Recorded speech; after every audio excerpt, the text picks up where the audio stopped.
Bien, y tenemos que hablar, por supuesto, de lo que dejó el discurso de Alberto Fernández, el presidente de la Nación, en la apertura de las sesiones ordinarias en el Congreso, donde se esperaban quizás más definiciones en el plano económico, o mejor dicho, más precisiones en el plano económico, donde hubo algunos títulos resonantes. Recién leías la declaración de Mayans como nuestra frase central. Se abre un nuevo momento de discusión y de debate en torno al aborto. Anunció la presentación de este proyecto de ley, pero si les parece vamos a repasar punto por punto algunos de los datos que se dieron para analizar con ustedes una suerte de verdadero o falso, ¿sí? Apertura de sesiones y datos económicos. Mejoramos la situación fiscal. Dimos pasos para bajar la inflación, reduciendo también las tasas de interés financiero. Vamos a preguntarle aquí al especialista, a Pablo Goldín, ¿cuánto de esto son hechos, fact, totalmente irrefutable? Al verdadero falso. Yo diría, para empezar a calentar, hay tres cosas ahí. Sí. Mejoramos la situación fiscal, verdadero y falso, diría yo. Verdadero porque la situación fiscal que venía del 2019 venía agrandando el agujero fiscal. Si no hubiesen hecho nada, si no hubiese venido esa ley de emergencia, ese paquete fiscal impositivo que todos nos quejamos por los impuestos, el agujero fiscal se hubiese agrandado. O sea que lo que podemos decir es que el gobierno vino a empatar la cosa. Es decir, aumentaste la recaudación pero no bajaste el gasto. No, al revés, aumento la recaudación para aumentar el gasto. O sea, aumento la recaudación para aumentar gastos que quiero aumentar y dejo la situación empatada como el año pasado. Más o menos va a ser así en el tema fiscal. Ahora, nuestro analista político con expertise en ese equilibrismo que tienen que hacer muchas veces los funcionarios para llevar adelante políticas impopulares. ¿Cómo se puede hacer sin tocar el gasto y sin tomar medidas que tengan un costo político? El problema es qué gasto tocas. Porque hasta acá el gobierno que ha sugerido, no sugerido, lo que ha hecho fue tocar el gasto en jubilaciones, sobre todo jubilaciones de más de 20.000 pesos. A las otras, veremos cuál es el resultado final, pero claramente están aumentando menos que la fórmula original de actualización. Y no solamente no bajó el otro gasto improductivo, sino que aparte subió mucho la recaudación en un segmento bastante acotado de contribuyentes, y esto está disparando una eventual rebelión fiscal, no solamente en el sector agroexportador. Cuando uno ve la recaudación de enero, lamentablemente bajó. O sea, en enero fue un mes muy preocupante porque aumentó mucho el gasto público y ahí se generó un agujero fiscal después. Sí, definitivamente no es extrapolable lo que pasó en enero. Claro. Yo todavía espero que febrero, marzo vengan números un poco más ordenaditos, porque si no vamos a tener ahí un temita y lo que dijo el presidente va a ser más falso todavía de lo que uno cree. Por ahora apuntan a empatar en el tema fiscal. Vamos al segundo punto que, vamos a ir analizando. Vamos a ver, en este caso, fíjate, soportamos un nivel récord de inflación de 53,8% en 2019. Acá, ¿cómo estamos? Más allá de esto, yo digo, vamos a ver si mejora o no mejora, porque el presidente en la frase anterior dijo, estamos mejorando la inflación, estamos haciendo cosas para bajar la inflación. También, para mí, verdadero y falso. Verdadero porque la inflación el año pasado, 54% anual, tuvo mucho que ver, porque nosotros veníamos con inflaciones del 25, 30% en todos estos años, te diría desde 2007 para acá. En el 2018 y en el 2019 se aceleró al doble, 50% por año. ¿Por qué? Y básicamente porque en los últimos 2 años hubo muchos saltos del tipo de cambio, muchos saltos del dólar. Cuando el dólar salta mucho y muy fuerte, la inflación acompaña. Entonces, ¿qué hace este gobierno? Trata de tranquilizar el dólar. Con el cepo, con todo lo que conocemos, ha tratado de sedar un poco el dólar. Cuando se ceda el dólar, casi automáticamente la inflación de 50 va a bajar. Ahora, ¿cuánto va a bajar? Con este esquema económico no va a bajar mucho. Este programa económico le podés pedir que baje la inflación de 50 a 30, ponele. Puede bajarla con el paso del tiempo, pero no mucho más que eso. O sea, es un programa para tener la inflación en 2% por mes, 2 y pico por ciento por mes. Como era con Cristina, esas inflaciones que uno estaba ya acostumbrado, que no molestan, pero no agreden, como tener 4 o 5 por mes. ¿Cuál es la inflación promedio de Argentina en las últimas 5 décadas? 5 décadas, yo te diría en las últimas 6, 7 décadas, 60-70% anual. Entonces no es récord. La inflación del año pasado es la inflación promedio de las últimas 6, 7 décadas. Sí, Bueno, por supuesto. Lo que dijo el presidente no es falso. Bueno, con un periodo de hiper que es un poco un outlier, ¿no? Como que te tira la estadística. Este es ¿no? un programa que está presentado como para moderar la tasa de inflación. O sea, el presidente dijo, vamos a bajar, sí, va a bajar la inflación, pero de 50 a 50 y pico % anual, y no le podemos pedir mucho más que baje a 2 por mes, 2 y pico. La inflación es la más alta del año 91 en adelante, pero no es una inflación récord cuando mira la historia contemporánea de Argentina. Muy bien, vamos a repasar otra de las placas. La industria instalada registra un nivel de capacidad ociosa que roza el 40%. Bueno, este es un punto en el que parece querer poner mucho foco, ¿no? El aparato productivo y el sector industrial, ¿no? Sí, definitivamente. Bueno, esos son datos que mide el INDEC, no sé exactamente bien cómo los mide, pero están diciendo eso, que hay solo que el 60% de las máquinas que están en la industria están funcionando y el 40% están paradas porque no hay suficiente consumo, suficiente demanda, suficiente exportación para hacer. ¿Eso qué significa? Hay una cosa buena y una cosa mala. La cosa buena es que si esto empezara un poquitito a repuntar y el mostrador empezara a sentir un poquito de actividad, están las máquinas libres como para empezar rápidamente a producir. La noticia mala es que con semejante capacidad parada ociosa, la inversión no va a venir por mucho tiempo, porque si un empresario tiene 2 máquinas paradas, hasta que compre la tercera máquina y empiece a invertir, va a esperar bastante hasta ver si esta posibilidad de consumo se sostiene. Por último, esto habla también de la inflación, porque hay inflación a pesar de que hay una capacidad ociosa tan significativa. Porque se llama estanflación. Estanflación es destacamiento con alta inflación. Pero cuidado que el diagnóstico del presidente de que la inflación la vas a controlar con brigada de trabajadores saliendo a controlar precios es absurdo. Ningún país del mundo solucionó sin inflación, ¿no? Vamos a otro de los puntos que tiene que ver con la tasa. Y fíjense lo que dijo el presidente Alberto Fernández, que dice, llevamos la tasa de interés bancaria del 63% al 40%, ¿no? Esto era una crítica que se hacía incluso desde los activos del Estado, ¿no? Que muchas veces en lugar de estar, estaban especulando en la bicicleta financiera, incluso lo había dicho Axel Kicillof, en lugar de estar puestos para dar crédito, ¿no? ¿Esto es cierto o no es cierto? No, obviamente es cierto, es lo que sucedió. Ahora, esto tiene un trasfondo que es muy claro. Cuando en la Argentina se aplica el cepo, el control de cambio, el cepo cambiario, es para bajar la tasa de interés, justamente porque con el cepo vos no compras dólares, nadie compra dólares, y entonces el circuito de que voy con los pesos a comprar dólares se corta. Y entonces el Banco Central tiene la posibilidad o la facilidad, si vos querés, para bajar la tasa de interés y que no sea tan fácil irse rápidamente del peso al dólar. O sea, yo creo que si hubiese sido presidente Fernández o presidente Macri, Banco Central, el que sea, con el cepo la tasa de interés lo hubiese bajado cualquiera. Y era casi, te diría, un pronóstico fácil de decir de que la tasa de interés iba a bajar. ¿Va a seguir bajando? Bueno, ahí ya entramos en el delicado equilibrio entre, bueno, cuánto más puede bajar la tasa contra que nos despertemos el indio a ir a comprar dólares, aunque sea en el mercado paralelo, aunque sea en el mercado negro. Bueno, ahí es el Banco Central que va a tener que tener la sabiduría y la artesanalidad para ir viendo, jugando con esto, a ver cuánto lo sigue bajando y cuánto no. Ahora, entonces te hago la siguiente. ¿Bajó la tasa de interés? ¿Aumentó el crédito al sector privado? Todavía no, pero lo que sí, yo creo que se paró un poco el drenaje. O sea, el crédito venía cayendo. Ahora es como que estamos en un impasse donde el Banco Central va a tener que tantear, a ver cuánto más tiene que bajar la tasa para que alguien se anime y reaparezca el crédito. Plata hay, los bancos tienen plata, pero nadie se anima todavía. El tema de ese crédito, ¿bajo qué modalidad, no? Claro, y con salarios creciendo menos que la inflación, incluyendo las jubilaciones.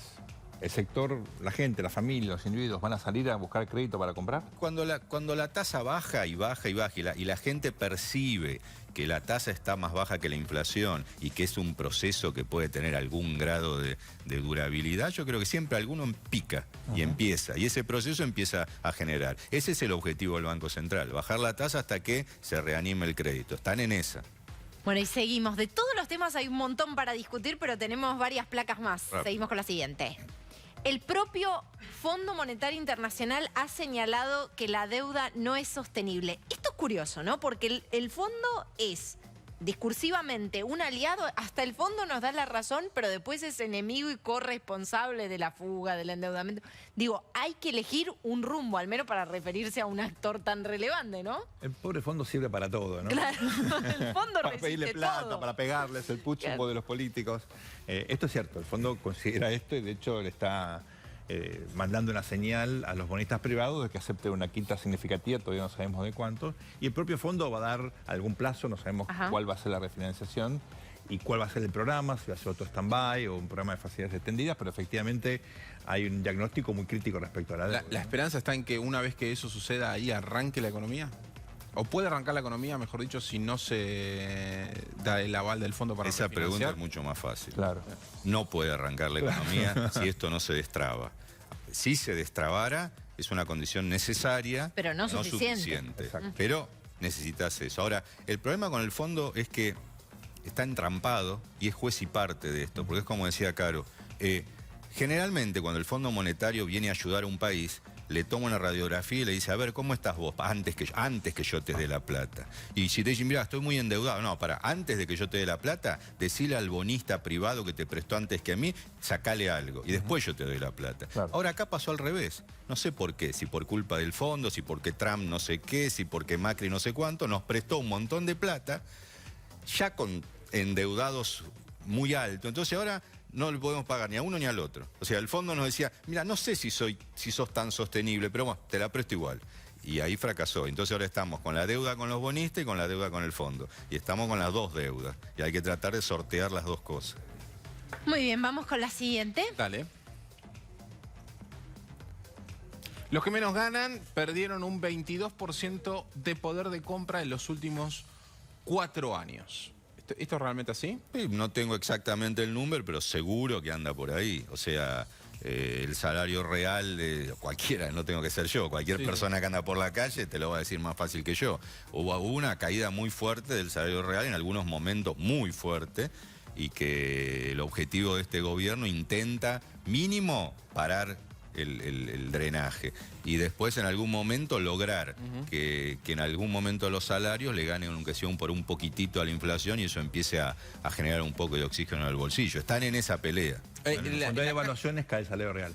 Y una evaluación espectacular en Argentina y no se recuperó al mismo ritmo, obviamente. Y en la calle también, Sergio, algo que también impacta la política, este dato también llevó muchas veces a que uno escuchara, incluso caminando por la calle, los bares, que la gente decía, no hay salario que sea bueno, o sea, como que no hay bien que alcanza en muchos puntos. En el bolsillo sentís eso. Y en la economía, en la macroeconomía, lo que sentís es no hay plata en la calle, no hay plata en la calle. Y de verdad, no hay plata en la calle. Y aparte la postergación de los proyectos, porque por supuesto, gran parte de los proyectos en Argentina, que en buena parte están relacionados con la vivienda propia, hay que pensarlos en dólares. Hoy por hoy. Bueno, eso porque no hay crédito además. Pero no hay plata ni crédito en términos reales, o sea, en términos de que vos antes con 100 pesos en el bolsillo ibas y comprabas X cosas. Ahora te quedaste con una plata que no vas al mercado y te alcanza cada vez para menos. Eso es cuando hay menos plata en la calle en general. Este gobierno lo que intenta, de alguna manera, a través de diferentes instrumentos, es empezar a inyectar un poco más de plata. Bueno, también lo que pasa es que alguna vez un economista, y creo que Ceci Bufflet traía este tema de la caída de la demanda de dinero, y decía, bueno, eso puede llegar a ser hasta un problema más grande que la inflación, ¿no? Como que la gente se quiere sacar los pesos de encima, ¿no? Los pocos que tienen. Hacia la confianza en la propia moneda. Sí, gran parte de todo este andamiaje que funcione, por lo menos en el corto plazo, es que eso no suceda. O sea, que hay tan poca plata en términos reales, la inflación nos ganó tanto en términos de plata en el bolsillo, que la apuesta es, mira, un poquitito de plata en el bolsillo más, va a ser menos inflacionaria y más que la gente tenga un poquito de oxígeno en el bolsillo. Esa es la apuesta. Hay que ver también, ahí el Banco Central tiene que ser artesano para ver cuánto afloja y cuánto no afloja en función de cómo va dando la tasa de inflación y toda esa historia. Orfebre casi te diría. Orfebre. Seguimos con la última. Se destruyeron más de 240.000 empleos privados entre 2015 y 2019. Bueno, es una cifra, ¿no? Primero, el problema ahí es desde cuándo empezás a contar, ¿no? Porque Argentina viene estancada hace 9 años y pico. Y cuando uno mira la decadencia del país del 75 en adelante es pavorosa. Entonces, la verdad que se destruyeron empleos. La pregunta es cuántos empleos se dejaron de crear en la Argentina por tener alta inflación, reglas del juego que se destruyen permanentemente, violación al derecho de propiedad, que son cuestiones que desalientan la inversión, incluyendo una carga tributaria que es récord. Entonces, si al presidente le preocupa esto, lo primero que tiene que hacer es preguntarle a los productores qué necesitan para generar empleo genuino. Cosa que no está ocurriendo, ¿no? En estos años donde Argentina tiene mucha inflación, es raro que haya una destrucción de empleo. Porque ¿cómo ajusta el empresario? Baja el salario real. Claro. O sea, yo no necesito echarte. Con subirte el salario menos que la inflación, yo me ahorro el costo y no tengo que echarte. Entonces, estos 240.000 empleos en 4 años no es una cifra monstruosa. Argentina ha tenido peores números, especialmente que son en la década del 90, la década del 2000, porque cuando no ajustás por inflación y por salario real, te echan directamente. Acá no tanto te echaron, sino que te licuaron el salario. Siempre se habla, ¿no?, de que la Argentina tiene este gran atajo, que no es tan gran atajo, porque si se repite, ¿no?, que son las devaluaciones para ganar competitividad. Pero nunca se toca como el corazón del asunto, que es mejorar la productividad, quizás porque tiene que ver con dar conversaciones que, desde el punto de vista político, son costosas, ¿no? Eso te sirve si está desinflacionada la economía. Si no ajustás por inflación, cosa que en Argentina es casi automático, las jubilaciones, los salarios, el gasto público tiende rápidamente a ajustarse. Con lo cual hay devaluaciones que, por ejemplo, en la década del 70 te servían, entre comillas, porque tenía un montón de pobreza, pero te servían para salir de una situación de alto déficit fiscal, ya no te sirven, no te licúan el déficit. Ese es el problema que tiene Argentina hoy, tiene que ir a resolver cuestiones estructurales para salir de esta situación de decadencia, cosa que no planteó ayer el presidente. Y esto es huevo gallina, o sea, la estabilidad, si vos tenés un país macroeconómicamente estable, podés empezar a hacer esas conversaciones de ganar competitividad por otros lados. Cuando sos inestable, siempre caes en las devaluaciones y en las inflaciones. Ahora, ¿cuál es huevo y gallina? Porque es como que se van retroalimentando. Nosotros claramente hemos perdido esa pelea por ahora por goleada. En cuanto a lo que tiene que ver con la percepción que se tiene desde el Poder Ejecutivo de la economía, ¿coinciden en el análisis? No, ¿en la percepción de qué? No, la percepción general que han visto en el discurso de ayer, por ejemplo, de lo que piensa el presidente que son los problemas económicos y que ha vertido en este discurso. Yo, tratando de interpretar la cabeza del presidente del gobierno, yo creo que este programa que se implementó a partir del 10 de diciembre tiene 4 objetivos muy terrenales y poco ambiciosos, diríamos. Uno, parar la crisis que venía 2018-2019, o sea, yo creo que este gobierno intentó debutar ni devaluando ni defolteando, que es lo que más miedo tenían y más o menos lo logró, no por ello, sino gracias a que el gobierno anterior le hizo parte de la tarea sucia, ¿no? Con el cepo, con el reperfilamiento. Segundo, moderar la inflación. La logró, en enero y febrero tiene unas tasas de inflación altas, pero no tan altas como en los meses pasados. Tercero, inyectar algo de consumo, que es lo que estamos viendo a ver qué pasa. Y cuarto, arreglar el tema de la deuda. Esos son los 4 objetivos cortísimos que yo creo que el presidente tiene en la cabeza, insinuó en el discurso y ahí está en el medio de la pelea. Pablo, pero no tocando algunas variables que por supuesto son sensibles en términos inflacionarios, pero que podrían significarte un crecimiento o una inyección de plata en la economía. Y estoy hablando de tarifas y combustibles, ¿no? Tarifas, combustible, tipo de cambio un poquito menos y sí, medicamentos, son las anclas o las anclitas que tuvo el gobierno para bajar la inflación de 4 y pico por mes a 2 y pico por mes. La gran pregunta es cómo sigue el día que haya que sacar las anclitas. Con el dólar, viste que están insinuando de a poquito, un poquito. Lo peor que podrían hacer es anclarlos a mansalva y que dentro de 6 meses tengamos un problemón. Lo ideal sería ir desactivando rápidamente esas anclitas, pero que la inflación no pique. Claro. O sea... Argentina tiene un problema de confianza, por eso no tiene financiamiento externo voluntario, ni interno tampoco. Entonces, a los problemas de confianza, el gobierno no está respondiendo, no está generando confianza, al contrario, está generando desconfianza. Desconfía del sector privado, desconfía, de hecho, de los bancos, tiene un discurso agresivo con el sector privado y por eso las inversiones no solamente no llegan, sino que algunas que están comprometidas se están revisando, ¿no? Incluso en sectores muy, digamos, de enorme potencial, no solamente vaca muerta, el litio. Bueno, entonces yo creo que la estrategia de crecimiento está ausente. Y sin estrategia de crecimiento, alentando el crecimiento, dándole un poquito de plata a la gente para que consuma, es ridículo. Eso ningún país salió de esa manera, de una situación de estancamiento secular como la que tiene Argentina. Es un programa de muy corto plazo que podríamos darle la derecha que en los próximos meses, si empalman con un arreglo de la deuda civilizado, empecemos a caminar por un sendero un poquito más. Ahí podría ampliarse un poco más el horizonte, ¿no? Y por lo menos ganas de oxígeno. No hay plan de estabilización y no hay plan de desarrollo. Sin eso, no creo que la Argentina salga de esto. Muy bien. El análisis de Pablo Goldini y de Sergio Berenstein. Siempre es bueno hablar con los expertos y por supuesto quedan muchos más aspectos para analizar, así que los esperamos de vuelta aquí en TN Central.